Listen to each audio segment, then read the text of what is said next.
Étendant la main vers ses disciples, il dit « Voici ma mère et mes frères ».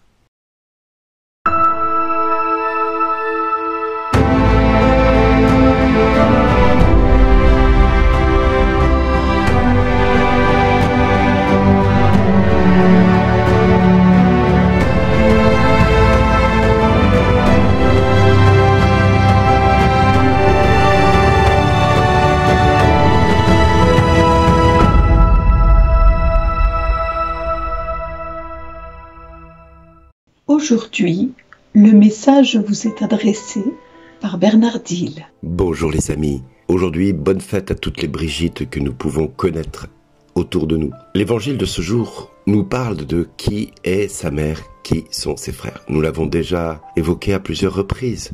Est-ce que Jésus méprise sa mère au point de rabrouer ceux qui lui disent que ta mère cherche à te parler avec tes frères? Non, lui, il n'est pas dans cette disposition de mépriser sa mère, mais de remettre, je dirais, l'église au milieu du village. C'est-à-dire de remettre les choses en perspective de ce qui est essentiel pour Jésus.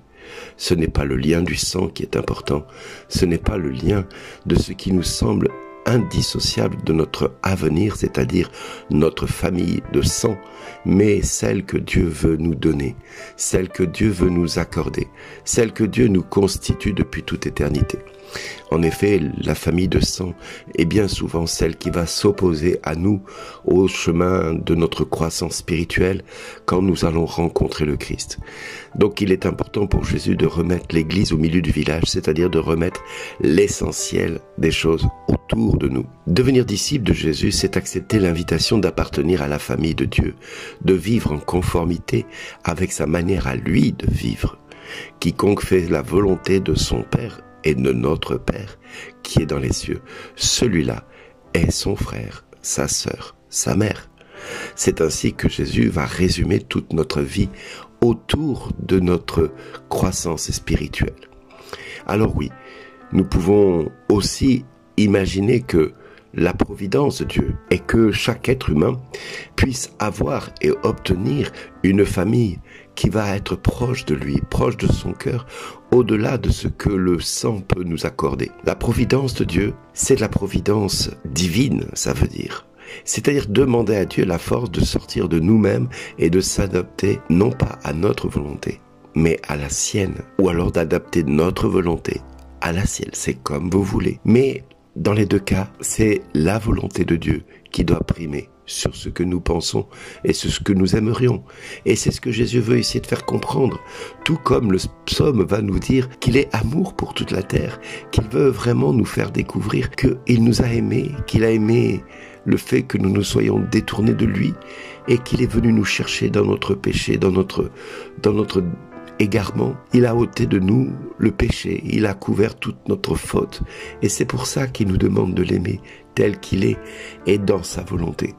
Alors oui, le Seigneur ne pourra pas être irrité contre nous, il ne pourra pas non plus nous rejeter loin de lui parce que son amour est éternel. Alors que ce soit le prophète Michée, que ce soit le psaume, que ce soit l'évangile de ce jour, tout tend vers nous la miséricorde de Dieu. Tout tend vers nous cette volonté inimaginable qu'est la volonté de Dieu à notre égard. La grâce que toute chose que me donne la main de mon Seigneur, c'est que je l'accepte avec joie, avec une entière soumission, une entière disposition à recevoir de lui comme sa sainte volonté qui va être pour moi source de paix, source de joie. Oui, la volonté de Dieu, c'est pas que je cours à droite et à gauche pour chercher le salut pour moi et ma famille.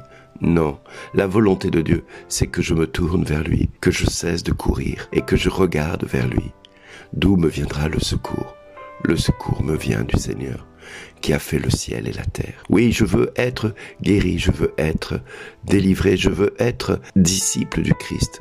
Je veux être celui ou celle qui l'attend depuis toute éternité. Il est venu me chercher et moi aujourd'hui, je pense qu'il me faut trouver la solution pour espérer encore et encore et encore la paix pour moi et tous les miens dans la famille de mon sang. Non, Ce n'est pas ainsi que Dieu imagine notre avenir à nous.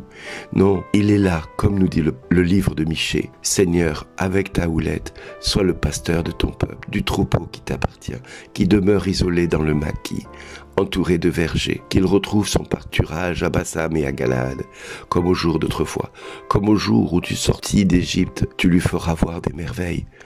Qui est Dieu comme toi pour enlever le crime, pour passer sur la révolte, comme tu le fais à l'égard du reste, ton héritage. Un Dieu qui ne s'obstine pas pour toujours dans sa colère, mais se plaît à manifester sa faveur. De nouveau, tu nous montreras ta miséricorde, tu fouleras aux pieds nos crimes, tu jetteras au fond de la mer tous nos péchés.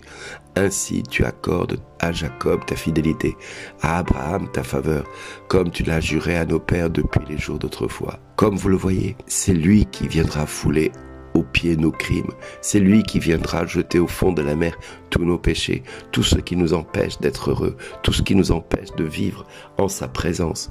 Ce n'est pas à nous d'essayer de nous libérer de nos péchés, à nous libérer de nos crimes, espérer et attendre de lui la guérison. Je me rappellerai toujours cette phrase de Thérèse de Lisieux qui disait « Je demande tout au Seigneur, tout ce qu'il voudra, pourvu que sa volonté se fasse en moi. » Eh bien, c'est en cela qu'il nous faut apprendre à dépendre de Dieu, non pas en courant à droite et à gauche pour être plus libre, plus guéri, plus ceci, plus cela, même si par moments nous sommes obligés parfois de partir à droite ou à gauche.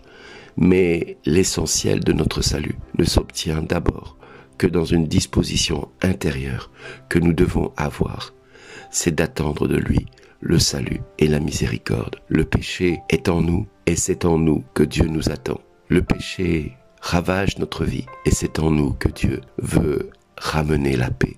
Le péché nous rend malades et c'est en nous que Dieu veut nous guérir. Alors, chaque fois que nous demandons à Dieu quelque chose, n'oublions jamais de lui dire que ta sainte volonté se fasse en moi et non la mienne, comme disait sainte Faustine. Jésus, j'ai confiance en toi. Eh bien nous entendrons cette réponse de la part de notre Seigneur.